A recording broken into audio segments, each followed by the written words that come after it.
Halo, Assalamualaikum warahmatullahi wabarakatuh. Kembali lagi bersama Bu Rizca. Kita akan belajar kembali ya. Oke, kita masih dalam tema 1, organ gerak hewan dan manusia.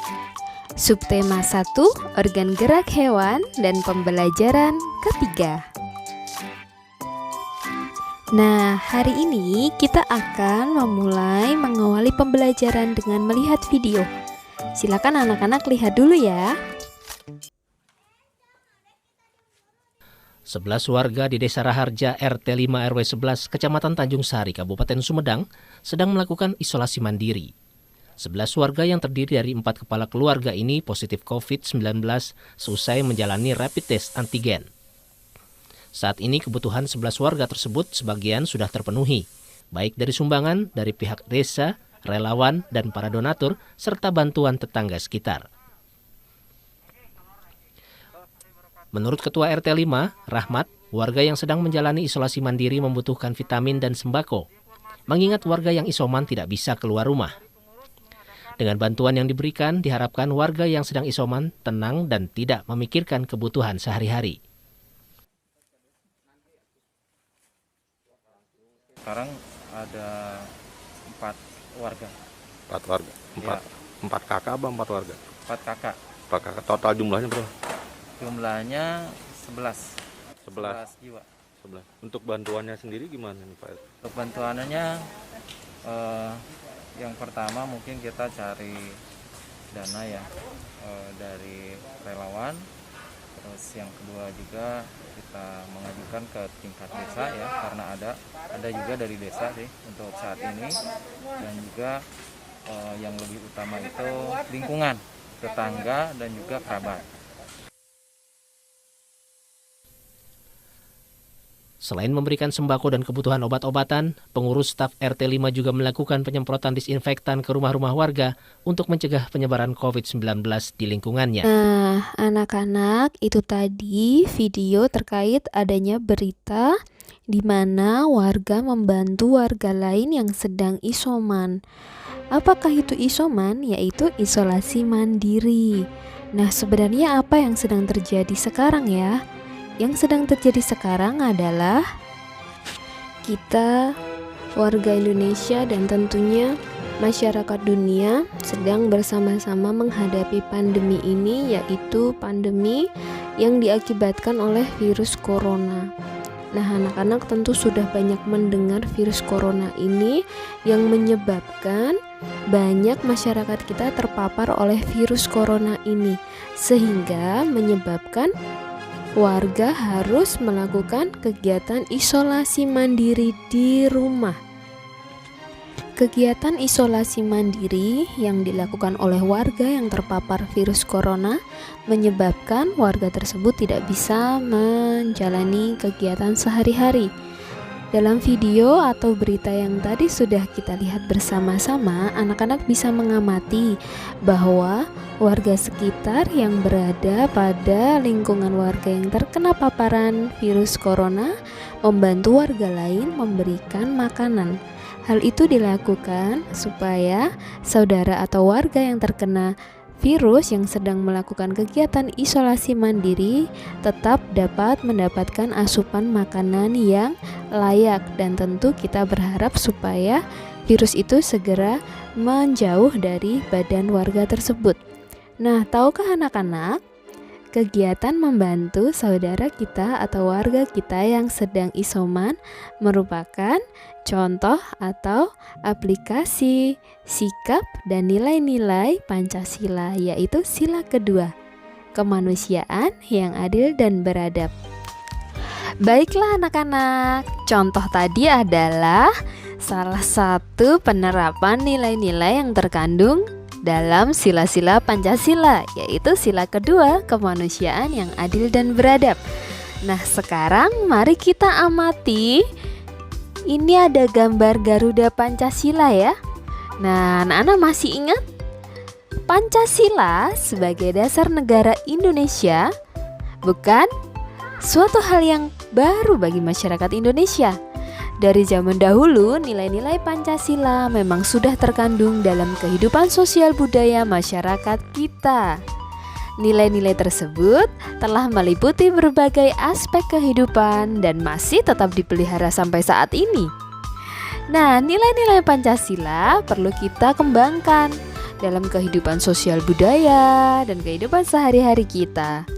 Hal ini dimaksudkan agar tercipta suasana yang tenang, sejahtera, damai, dan aman. Nah, sekarang kita akan mengamati satu persatu nilai-nilai yang ada dalam sila-sila Pancasila. Nilai yang pertama adalah nilai ketuhanan yang Maha Esa. Nah, anak-anak bisa mengamati dalam video ini terdapat ada seorang ayah yang sedang menjadi imam sholat. Kemudian ada yang sedang ada di pura, ada di Bali ini ya, sedang melakukan peribadatan. Kemudian teman-teman kita yang memiliki keyakinan Kristiani sedang berdoa sebelum makan. Nah, ini adalah wujud-wujud dari nilai-nilai ketuhanan yang Maha Esa. Anak-anakku, beriman kepada Tuhan yang Maha Esa sesuai dengan agama dan keyakinan yang dianutnya. Nilai yang terkandung dalam sila ini juga mengharuskan kita untuk saling menghormati dan bekerja sama antar pemeluk agama yang berbeda-beda. Kita tidak boleh memaksakan suatu agama dan kepercayaan kepada orang lain. Kita harus saling menghormati kebebasan dalam menjalankan ibadah. Nilai-nilai yang terkandung dalam sila-sila Pancasila yang kedua yaitu nilai kemanusiaan yang adil dan beradab. Anak-anak, setiap warga negara hendaklah mengakui persamaan derajat, persamaan kewajiban antara sesama manusia sebagai asas kebersamaan bangsa Indonesia, dan tentu persamaan hak. Dengan menjunjung tinggi persamaan derajat, hak, dan kewajiban, maka seluruh bangsa Indonesia bersama-sama akan mampu menegakkan dan juga memelihara kebersamaan. Penerapan nilai-nilai ini dalam kehidupan sehari-hari adalah dengan mengembangkan rasa saling mencintai sesama manusia, sikap tenggang rasa, menjunjung tinggi nilai-nilai kemanusiaan, gemar melakukan kegiatan kemanusiaan, serta berani menegakkan kebenaran dan keadilan. Sila yang ketiga adalah Persatuan Indonesia. Nilai-nilai seperti apa ya yang terkandung dalam sila ketiga ini? Oke, mari kita lihat. Makna dan nilai yang terkandung dalam sila ketiga ini adalah menjaga persatuan dan kesatuan NKRI, Negara Kesatuan Republik Indonesia. Dengan menerapkan sikap cinta tanah air, rela berkorban demi bangsa dan negara, serta memajukan pergaulan demi persatuan dan kesatuan bangsa yang berbineka tunggal ika. Nah, pada gambar video ini anak-anak bisa mengamati warga yang sedang saling bantu-membantu dalam membuat rumah. Nah, ini adalah contoh sikap yang mencerminkan persatuan dan kesatuan. Nah, sedangkan gambar yang di sebelahnya adalah dua siswa atau dua anak yang sedang berkelahi. Itu buriska beri, tanda silang, artinya itu adalah sikap yang tidak mencerminkan nilai-nilai persatuan Indonesia. Nah, sikap apa yang pernah anak-anak lakukan dalam rangka menerapkan nilai-nilai persatuan Indonesia? Nah, anak-anak, untuk nilai-nilai pada Pancasila, yaitu sila keempat adalah nilai kerakyatan yang dipimpin oleh hikmat kebijaksanaan dalam permusyawaratan atau perwakilan. Setiap warga negara memiliki kedudukan yang sama. Kedudukan yang sama tersebut hendaknya digunakan secara sadar dengan mengutamakan kepentingan negara dan masyarakat. Selain itu, warga negara Indonesia harus selalu mengutamakan musyawarah untuk mufakat dalam menyelesaikan suatu persoalan bersama. Penerapan dalam sikap sehari-hari adalah dengan mengutamakan kepentingan umum di atas kepentingan pribadi dan golongan, tidak memaksakan kehendak kepada orang lain, apalagi ke teman kita ya. Nah, serta mengutamakan budaya musyawarah dalam menyelesaikan masalah dengan diliputi oleh semangat kekeluargaan. Nah, kegiatan musyawarah ini tidak hanya dilakukan oleh orang dewasa, seperti anak-anak juga biasa dan harus dibiasakan melakukan kegiatan musyawarah.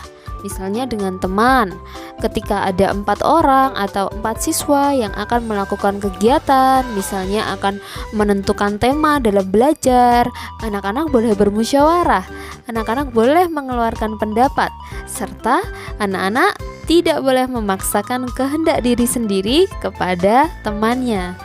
Nilai-nilai pada Pancasila yang kelima adalah keadilan sosial bagi seluruh rakyat Indonesia.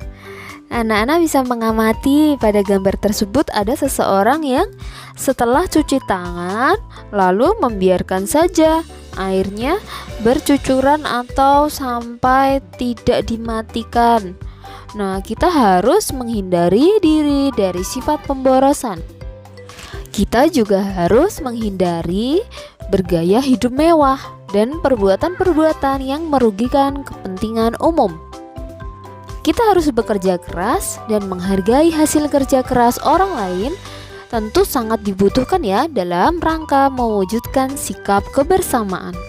Nah, di samping itu harus dikembangkan pula sikap adil terhadap sesama, menghormati hak orang lain, serta menolong dan menghargai orang lain. Nah, anak-anak, kita tadi sudah belajar dan mencermati kembali nilai-nilai yang terkandung dalam sila-sila Pancasila. Nah, setelah anak-anak sudah mengetahui, Bu Rizka mengajak anak-anak untuk menerapkan nilai-nilai tersebut di lingkungan sekitar kita, mulai dari lingkungan keluarga, lingkungan desa, kemudian lebih luas lagi nanti kita akan menerapkan di seluruh Indonesia. Mungkin nanti anak-anak kalau merantau di suatu daerah ketika sudah dewasa. Nah, karena pencerminan atau sikap-sikap tersebut, sikap yang mencerminkan nilai-nilai Pancasila adalah bentuk sikap kita mencintai tanah air Indonesia. Nah, sekarang kita akan belajar tentang Indonesia. Seperti apakah Indonesia? Oke, kita akan mulai mengamati peta Indonesia. Seperti apa petanya? Kita lihat. Oke, anak-anak, kita akan lihat letak Indonesia, di mana Indonesia ini merupakan negara kepulauan yang berdasarkan posisi garis lintang dan garis bujur berada di antara 6 derajat lintang utara sampai 11 derajat lintang selatan dan 95 derajat bujur timur sampai 141 derajat bujur timur. Pulau yang paling utara adalah Pulau Weh yang dilalui 6 derajat lintang utara. Pulau paling selatan yaitu Pulau Roti yang dilalui oleh garis lintang 11 derajat lintang selatan. Selain dilalui oleh garis lintang 6 derajat lintang utara, Pulau Weh juga dilalui oleh garis bujur 95 derajat bujur timur. Adapun garis bujur 141 derajat bujur timur melalui batas Irian Jaya dengan negara Papua. Indonesia merupakan negara kepulauan terbesar di dunia. Terbentang dari Sabang sampai Merauke, Indonesia memiliki 17.499 pulau dengan luas total wilayah Indonesia sekitar 7,81 juta kilometer persegi. Dari total luas wilayah tersebut, 3,25 juta kilometer persegi adalah lautan dan 2,55 juta kilometer persegi adalah zona ekonomi eksklusif. Hanya sekitar 2,01 juta kilometer persegi yang berupa daratan.